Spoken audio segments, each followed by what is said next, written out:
Yes, it's okay to argue in your relationship. In fact, you should once in a while have arguments in your relationship. If you're not having that in your relationship, then one of you or both of you are not opening up about everything. Because when you feel free and you feel open, at times there's going to be conflict.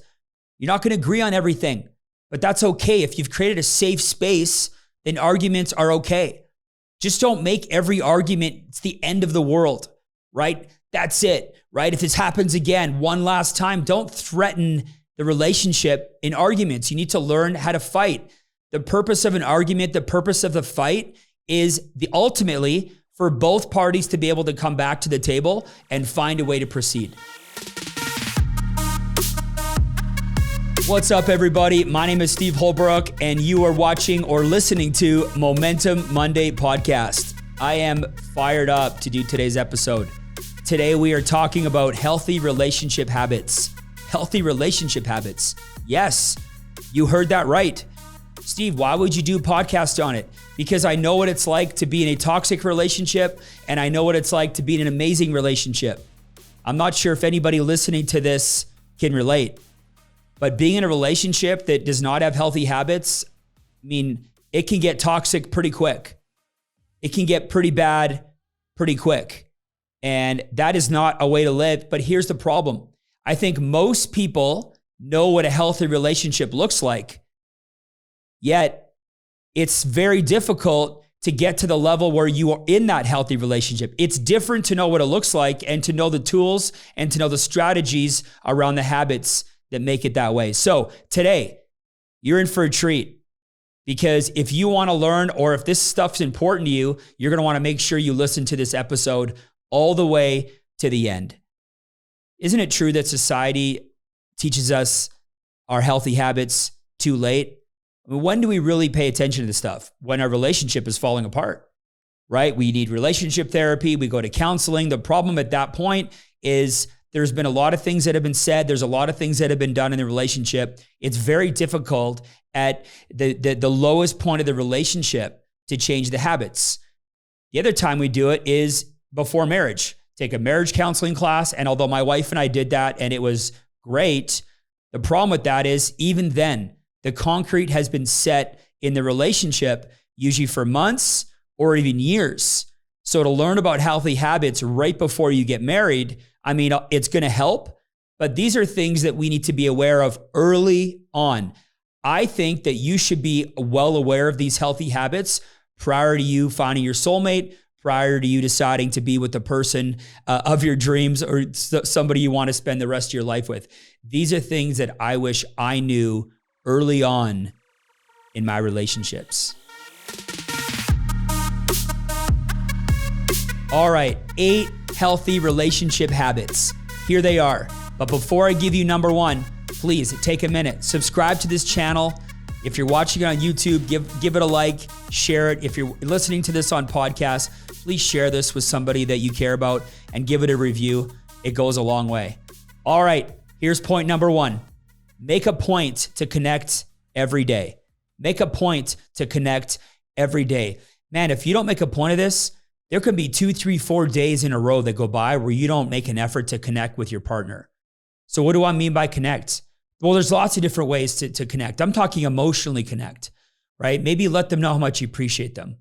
Maybe proximity. Maybe it's a hug. Maybe it's a kiss. Maybe it's a touch. Maybe it's some gratitude. But you need to make a point every day to emotionally connect with your partner. Maybe you need to be vulnerable. Maybe you need to open up. But by emotionally connecting, and you have to make a point of this, early on in your relationship, it might be happening every single day. But later on, as life sets in, I see so many couples that don't make a point to connect emotionally on a daily basis. And I'll tell you what, that is one of those habits that is extremely important. Point number 2, learn to communicate effectively. Learn to communicate effectively. Listen, communication is everything. And you might say, well, tell me something I didn't know, but I mean it.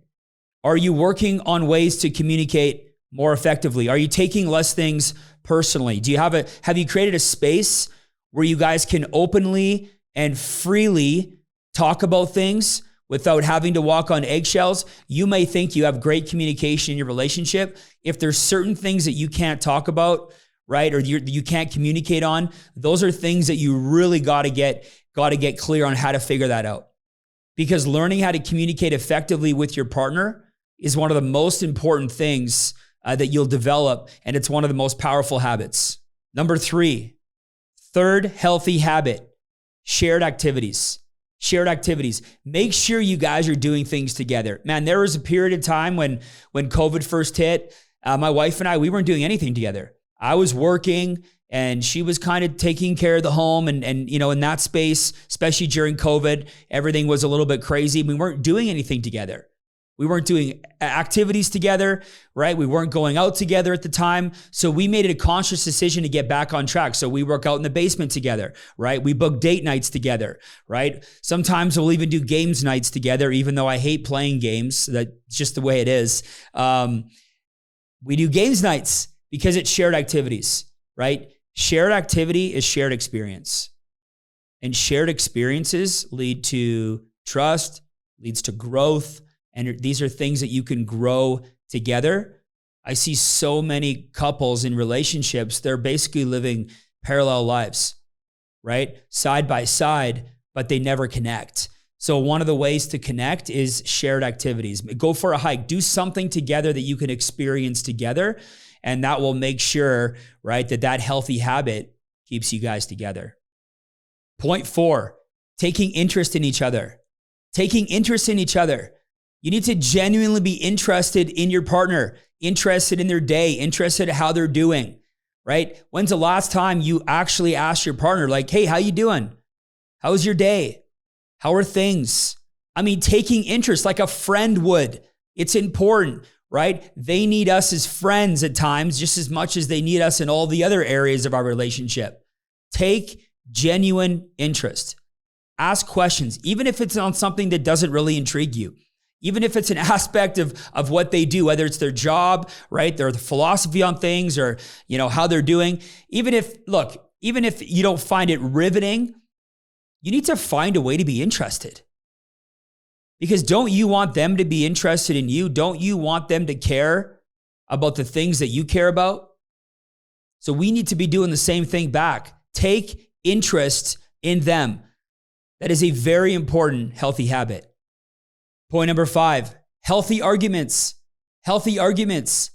Yes, it's okay to argue in your relationship. In fact, you should once in a while have arguments in your relationship. If you're not having that in your relationship, then one of you or both of you are not opening up about everything. Because when you feel free and you feel open, at times there's going to be conflict. You're not going to agree on everything, but that's okay. If you've created a safe space, then arguments are okay. Just don't make every argument, it's the end of the world, right? That's it, right? If this happens again, one last time, don't threaten the relationship in arguments. You need to learn how to fight. The purpose of an argument, the purpose of the fight is ultimately for both parties to be able to come back to the table and find a way to proceed. Find a way to proceed. But I'll tell you what, if your goal in an argument or a fight is to win that argument or fight, good luck with that. Good luck with that. You're going to have a lot of headbutting, or you're going to end up with a partner that is a total pushover, and you're not going to respect that person long-term anyway. So healthy arguments, right? Fighting with the intent to overcome, fighting with the intent to forgive, arguing with the ultimate goal of getting back onto the same page. Just make sure you don't get too far into the ditches. Just make sure you don't say some things that you can't go back on. Healthy arguments. Yeah, you can get real pissed off sometimes. You should. Show some emotion. And every once in a while, it's going to get a little crazy.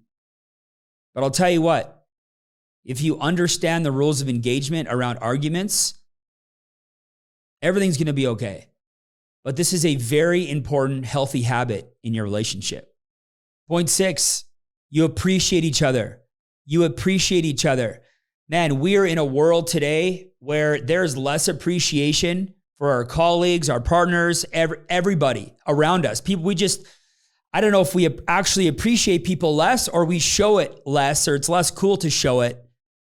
But man, I know one thing, your partner's probably not getting appreciated at work like they deserve. They're probably not getting appreciated as a mother or as a father as they deserve to be. Are they getting appreciated as a partner?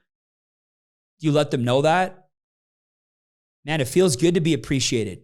And even though you think they know it, it feels great to hear it. You love to hear it. So say it genuinely and mean it, but remind them.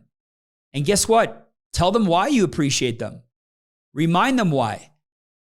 Do you ever think that maybe they forget why they're important?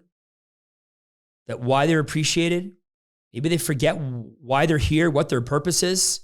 It happens to you, so it happens to them. So if they're going through that stuff from time to time, hearing that from their partner in crime, hearing that from them means everything. Remind them you appreciate them. That's important. Number 7, the 7th healthy habit in a relationship. Have a long-term vision. Have a long-term vision. What a healthy habit to have a long-term vision, to speak long-term, to think long-term. You don't have to talk about getting married your second date, but once you find somebody that you love or you want to be around, you should start thinking long-term because your future, we only have a short time here on earth. You should start thinking about those things when the timing is right. But guess what? By thinking long-term, that's healthy because that means you're telling yourself there's nothing we can't overcome. If you're thinking 5 years out or 10 years out, then you're obviously anticipating there will be challenges, but you're just also anticipating that you're going to be getting over them.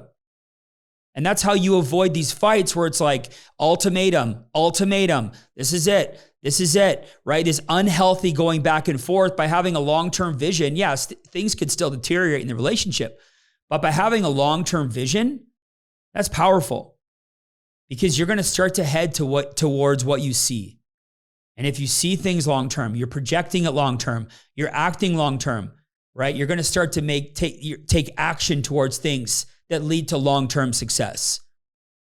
And everything's going to help. It's all going to snowball. It's all going to domino. But if you're thinking super short-term in your relationship, week to week, month to month, man, so many things could knock you off that horse. So take all that away. Take all that out of there and think long-term. Number 8 and final point, give each other space. Give each other space. There's a difference between me time and we time. Me time and we time. And hey, you got to have lots of we time, but you also need me time. Spending too much time together can actually create resentment. You need boundaries. And you having a little bit of personal space, right? You having some time to yourself to reflect and think about things that are important to you, that's super important. And you may be wondering, Steve, why would you end this podcast with you basically wanting to spend time away? Listen, you have to get away to recharge. You have to get away to appreciate what you have. You have to get away to be thinking clearly. You can't spend 24/7 with one person. You all know that. But it's important because you have to nourish yourself. You have to recharge, right? You have to appreciate what you have. You need boundaries. So there's we time and there's me time. And every once in a while, I get out of town for 3 or 4 hours on a Thursday by myself, whether it's to the mountains or to the country. And I just do me. I think about our goals or my goals. I think about my business plan. I think about my health. Sometimes I think about nothing. But it's where I recharge. And you should too. So I hope you guys got some points out of that. Listen, if you're in a relationship or you've been in one and you have some tips and tricks and habits that have worked for you, please leave them in the comment section below. I would love to hear what you have to say. And again, if you haven't subscribed or liked or shared, make sure you do. And if you're listening to this on podcasts on iTunes or Spotify, make sure you subscribe to the channel. I appreciate everybody for being here today. Have an awesome day.